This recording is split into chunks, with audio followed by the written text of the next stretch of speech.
The story of Joseph is a masterpiece of divine providence, beginning in the rugged hills of Canaan with a family that would change the world. Joseph was the son of Jacob's old age, the child of his beloved Rachel, and he was favored above all his 11 brothers. Jacob gave him a coat of many colors, a royal garment that became a visible mark of his father's preference, and a catalyst for a family's undoing. Joseph's dreams added fuel to the fire. He spoke of sheaves of wheat and even celestial bodies bowing down to him, hinting at a destiny beyond his brothers' reach. To his brothers, these weren't just dreams, they were an insult. Envy turned to hatred, and a dark plot began to take shape in the fields of Dothan.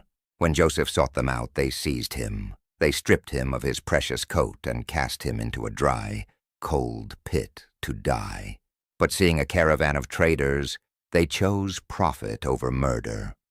For 20 pieces of silver, Joseph was sold into a life of foreign slavery. The brothers dipped the coat in goat's blood and brought it to Jacob. The father was inconsolable, mourning a son he believed was torn by beasts. While his father mourned, Joseph was carried into the heart of Egypt, sold to Potiphar, the high-ranking captain of Pharaoh's guard. The Lord was with Joseph, and he prospered. He rose from a common slave to the overseer of Potiphar's entire household. But a new trial emerged. Potiphar's wife sought to entice him daily. Joseph refused, choosing his integrity and his God over the fleeting pleasures of sin. Falsely accused by the woman he refused, Joseph was cast into the king's prison. It was a crushing blow, yet his spirit remained unbroken.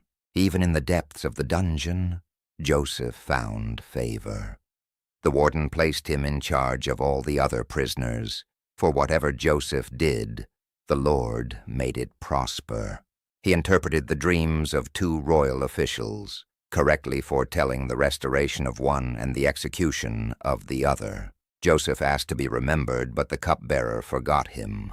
For 2 long years Joseph waited, his faith tested in the silence of the cell.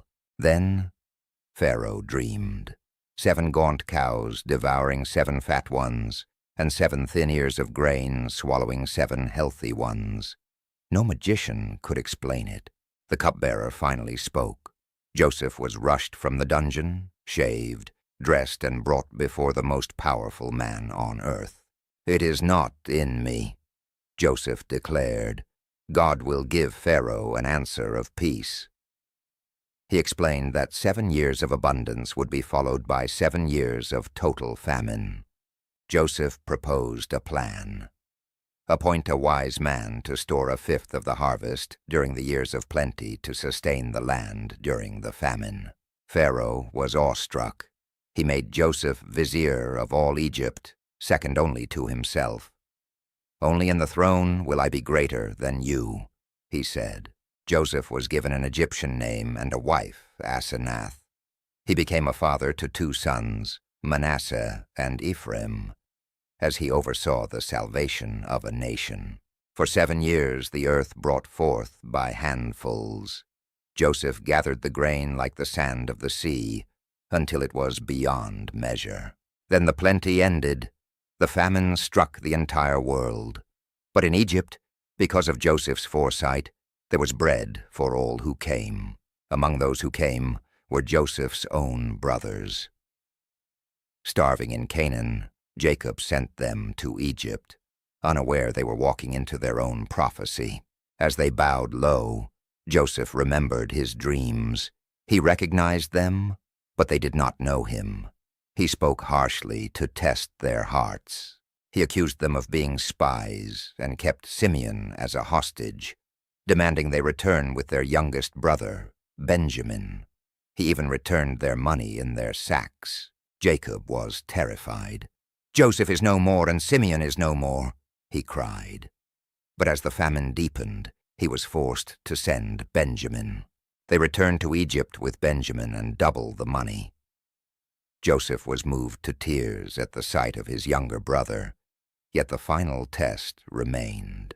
He invited them to a feast honoring Benjamin with 5 times the portion of the others. The brothers marveled, yet they still did not know the vizier's identity. As they departed, Joseph had his silver cup hidden in Benjamin's sack. Guards overtook them, and the theft was discovered. The brothers were devastated. They returned to Joseph, prepared for the worst. Joseph declared that only the one who stole the cup would remain as a slave. Then Judah stepped forward. He spoke of their father's grief and offered himself as a slave in Benjamin's place. The transformation was complete. This was the moment Joseph had waited for. The brothers who once sold him into slavery were now willing to sacrifice themselves for one another. Joseph could no longer restrain himself. "I am Joseph," he cried. His brothers were terrified, but he comforted them with words of grace. "Do not be angry with yourselves," Joseph said, "for God sent me before you to preserve life." Forgiveness flowed like the Nile itself. Pharaoh himself invited Joseph's family to Egypt. "The best of all the land is yours," he declared. The wagons were sent to bring the patriarch Jacob. Jacob's spirit revived when he saw the wagons. He traveled to Egypt and settled in the fertile land of Goshen, where the family flourished. The father and son were reunited for 17 years in Egypt. Jacob blessed his grandsons and died in peace, knowing his family was saved. Joseph honored his father with a grand Egyptian burial, carrying him back to the cave of Machpelah in Canaan, as he had promised. Joseph lived to see his great-grandchildren. His life proved that no pit is too deep and no prison too dark for God's purpose to prevail. From a slave to a prince, from a victim to a savior, the story of Joseph remains an eternal beacon of faith, resilience, and the power of forgiveness.